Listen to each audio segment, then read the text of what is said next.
دوستو، ہماری اس دنیا میں ایک ایسا علاقہ بھی موجود ہے کہ جو اتہاسک طور پر تو ویسے تو ہمیشہ ہی مسلم سلطنتوں کے نقشے میں شامل رہا، لیکن اس کے باوجود بھی کبھی بھی مسلمان اس علاقے پر قبضہ نہیں کر سکے۔ نہ صرف اتہاس میں بلکہ آج بھی یہ پورا کا پورا علاقہ دنیا کے سب سے طاقتور مسلم دیشوں میں سے ایک دیش یعنی کہ مصر کے انڈر میں آتا ہے، لیکن اس کے باوجود بھی آج بھی اس پورے علاقے کو پوری طرح سے آزاد مانا جاتا ہے۔ نہ صرف آزاد بلکہ چاہ کر بھی مصر اس پورے علاقے پر اپنی حکومت نہیں چلا پاتا ہے۔ لیکن دوستو، اب سوال یہ بھی ہے کہ آخر اس علاقے میں ایسی بھی کیا خاص بات ہے کہ جس کی وجہ سے مسلم دنیا کی بڑی بڑی سلطنتیں کبھی بھی اس علاقے پر قبضہ نہیں کر سکی۔ نہ صرف اتہاس میں بلکہ آج بھی پوری مسلم دنیا چاہ کر بھی اس علاقے پر قبضہ نہیں کر پائی ہے، اور نہ ہی کبھی مسلم دنیا اس علاقے پر قبضہ کر سکتی ہے۔ دوستو، یہ علاقہ کوئی اور علاقہ نہیں بلکہ مصر کے صحرائے سینا میں موجود ایک چھوٹا سا علاقہ ہے۔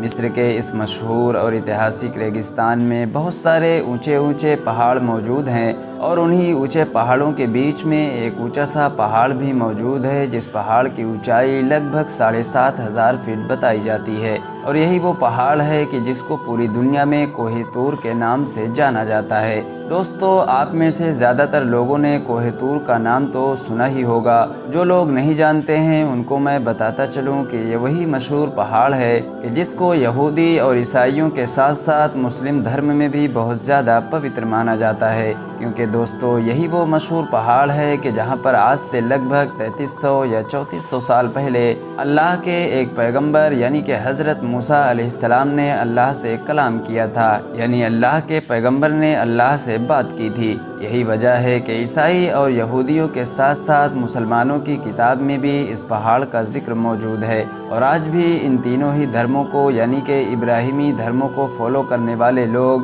اس پہاڑ کو بہت زیادہ مقدس مانتے ہیں۔ دوستو، حضرت موسیٰ علیہ السلام کے اللہ تعالیٰ سے اس پہاڑ پر بات کرنے کے لگ بھگ 1000 سال بعد یہودی دھرم کے لوگوں نے اس جگہ پر ایک عبادت گاہ بھی بنا دی تھی۔ یہ عبادت گاہ اس جھاڑی کے بالکل پاس ہی میں بنائی گئی تھی کہ جس جھاڑی پر حضرت موسیٰ علیہ السلام کو اس رات میں روشنی نظر آئی تھی، کہ جس رات میں حضرت موسیٰ علیہ السلام نے اللہ سے بات کی تھی، یعنی اس رات میں اسی خاص جھاڑی پر ہی حضرت موسیٰ علیہ السلام کو روشنی نظر آئی تھی۔ اور حیرانی کی بات یہ ہے کہ ہزاروں سال گزر جانے کے بعد آج بھی یہ ہری بھری جھاڑی بالکل ویسے ہی موجود ہے جیسے کسی دور میں ہوا کرتی تھی۔ دنیا بھر کے بہت سارے ویگیانکوں نے وقت وقت پر اس جھاڑی کی ٹہنیوں کو توڑ کر اسے دوسری جگہ اگانے کی بھی بھرپور کوششیں کی، لیکن وہ ہمیشہ ہی اپنی کوششوں میں ناکامیاب رہے۔ آخرکار بہت ساری کوششوں کے بعد ان لوگوں نے اس کی ایک ٹہنی کو توڑ کر پیڑ سے بس تھوڑی ہی دور پر گاڑ دیا، جس کی وجہ سے وہ بڑھنے میں تو کامیاب ہو گیا، لیکن وہ دکھنے میں ہر طرح سے اس پرانے پیڑ سے بالکل الگ تھا، جس کی وجہ سے پوری دنیا یہ بات ماننے پر مجبور ہو گئی کہ یہ پیڑ کوئی عام پیڑ نہیں بلکہ ایک ایسا عجیب اور خفیہ پیڑ ہے کہ جو اپنے اندر ہزاروں رازوں کو سمیٹے ہوئے ہے۔ دوستو، آج بھی مصر میں نہ صرف ہزاروں سال پرانی یہ ہری بھری جھاڑی موجود ہے بلکہ ساتھ ہی ساتھ حضرت موسیٰ علیہ السلام کے وہ جوتے بھی موجود ہیں کہ جن کو اتارنے کے بعد حضرت موسیٰ علیہ السلام اللہ تعالیٰ سے بات کرنے کے لیے اس جھاڑی کے قریب آئے تھے، لیکن پھر دھیرے دھیرے وقت گزرتا گیا، اور پھر حضرت عیسیٰ علیہ السلام کے اس دنیا میں آنے کے بعد عیسائی دھرم بھی بڑی تیزی کے ساتھ ہماری دنیا میں پھیلنا شروع ہو گیا۔ 365 عیسوی میں رومن امپائر کے عیسائی بادشاہ نے اس جگہ پر ایک چرچ بھی بنوا دیا تھا جہاں پر لوگ دور دور سے آ کر عبادت کیا کرتے تھے۔ اس کے بعد 6 صدی عیسوی میں یعنی لگ بھگ صرف اور صرف 2 سال کے بعد ہی عیسائیوں کی طرف سے یہاں پر ایک خانقاہ بھی بنوا دی گئی تھی، جس خانقاہ میں دور دور سے لوگ آ کر رکا کرتے تھے، اور آج بھی یہ خانقاہ اسی جگہ پر موجود ہے۔ اس خانقاہ میں بہت ساری چیزوں کے ساتھ ساتھ ایک پرانی لائبریری بھی موجود ہے، جس لائبریری میں بہت ساری پرانی کتابوں کے ساتھ ساتھ بہت سارے دستاویز بھی موجود ہیں، لیکن لائبریری میں موجود ان ساری چیزوں میں سے سے سب سے خاص چیز وہ خط ہے کہ جس کو اسلام کے پیغمبر یعنی حضرت محمد صلی اللہ علیہ وسلم سے جوڑ کر دیکھا جاتا ہے، اور اس خط کے بارے میں یہ دعویٰ کیا جاتا ہے کہ یہ خط اسلام کے آخری پیغمبر یعنی کہ حضرت محمد صلی اللہ علیہ وسلم نے اس خانقاہ میں رہنے والے عیسائیوں کو دیا تھا۔ دوستو، ہوا یہ کہ ایک بار اس خانقاہ کے پورے سسٹم کو چلانے والے کچھ عیسائی لوگ اسلام کے آخری پیغمبر یعنی کہ حضرت محمد صلی اللہ علیہ وسلم کی خدمت میں حاضر ہوئے اور ان کے سامنے یہ بات رکھی کہ ہم لوگوں کو یہ خطرہ ہے کہ جب مسلمان اور بھی زیادہ طاقتور ہو جائیں گے تو وہ نہ صرف ہم لوگوں کو قتل کر دیں گے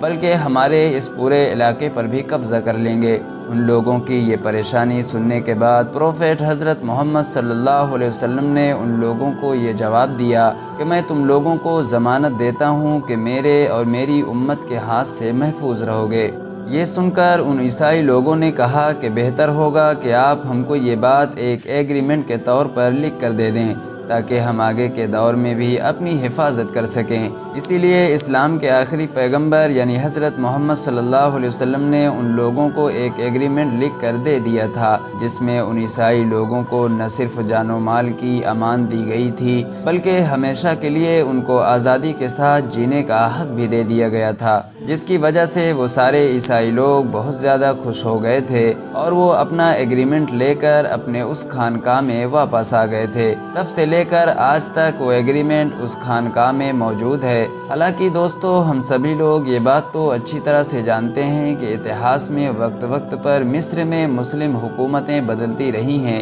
لیکن اس کے باوجود بھی کسی بھی مسلم سلطنت نے اس ایگریمنٹ کی وجہ سے اس خانقاہ پر قبضہ کرنے کی کوشش نہیں کی تھی، بلکہ ہر مسلم سلطنت کے حکمران نے اس چرچ اور خانقاہ کی حفاظت کو اپنی ذمہ داری سمجھا تھا اور اس ایگریمنٹ کی تصدیق کرتے ہوئے اپنے سپاہیوں کو بھی اس بات کی نصیحت کیا کرتے تھے کہ وہ ہمیشہ اس علاقے کی حفاظت کریں۔ یہاں تک کہ سلطنت عثمانیہ جیسی طاقتور سلطنت نے بھی اس علاقے کو اپنے انڈر میں نہیں لیا تھا۔ 16ویں صدی میں جب سلطان سلیم نے مصر کے پورے علاقے کو فتح کیا تھا تو انہوں نے بھی مصر کے اس خاص علاقے کو آزاد چھوڑ دیا تھا، بلکہ وہ تو خود پیغمبر حضرت محمد صلی اللہ علیہ وسلم کے اس ایگریمنٹ کو اپنی آنکھوں سے دیکھنے کے لیے اس چرچ میں بھی پہنچ گئے تھے۔ دوستو، سلطنت عثمانیہ کے دور میں ہر سال مصر کا گورنر اس ایگریمنٹ کی تصدیق کرنے کے لیے باقاعدہ ایک سرکاری خط جاری کیا کرتا تھا، اور وہ سارے کے سارے خط آج بھی چرچ کی لائبریری میں موجود ہیں۔ فی الحال دوستو، آج کی اپنی ویڈیو کو ہم یہیں پر ختم کرتے ہیں۔ ویڈیو پسند آنے کی صورت میں نہ صرف ویڈیو کو لائک کریں بلکہ اپنے دوست، احباب، رشتہ داروں کے ساتھ بھی ضرور شیئر کریں۔